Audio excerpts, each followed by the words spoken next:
হরে কৃষ্ণ। শুভ দুপুর। সকল ভক্তবৃন্দের শ্রীচরণে আমার প্রণাম নিবেদন করছি এবং শুভ দুপুরের কৃষ্ণপ্রীতি শুভেচ্ছা গ্রহণ করুন সকলে।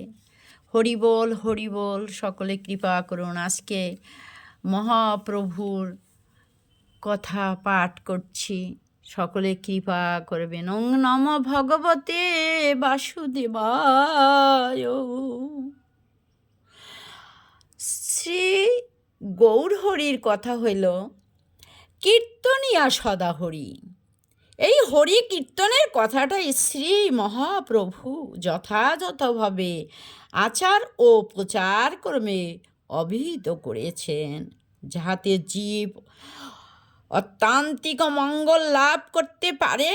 অতএব শ্রী চৈতন্য মহাপ্রভুর মত হইল জীবের অত্যান্তিক মঙ্গলোদয়ের ব্যবস্থাপত্র। সেই ব্যবস্থাপত্র অনুযায়ী দেখা যায় যে এই কলিহত জীব হরে কৃষ্ণ কৃষ্ণ কৃষ্ণ হরে হরে, হরে রাম রাম রাম হরে হরে, হরি বল হরি বল, এই মহামন্ত্র কীর্তনের দ্বারাই পরম পুরুষার্থ এবং সুদুর্লভ কৃষ্ণ প্রেম লাভ করতে পারিবে।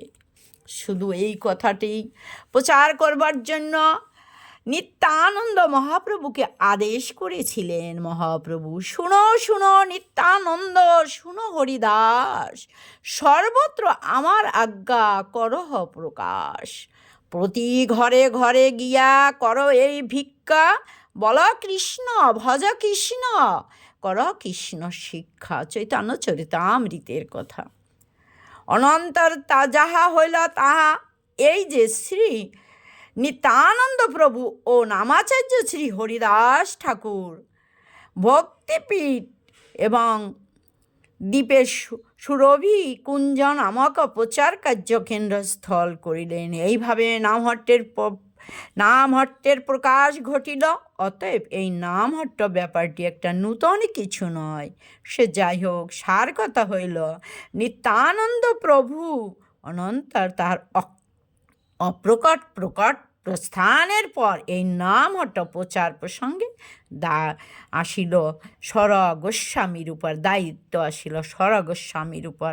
তারা সকলেই লুপ্ত তীর্থ উদ্ধার ও বৈষ্ণব তত্ত্ব সকল পুনঃ প্রাক্তন করিতে ব্যাপৃত ছিলেন।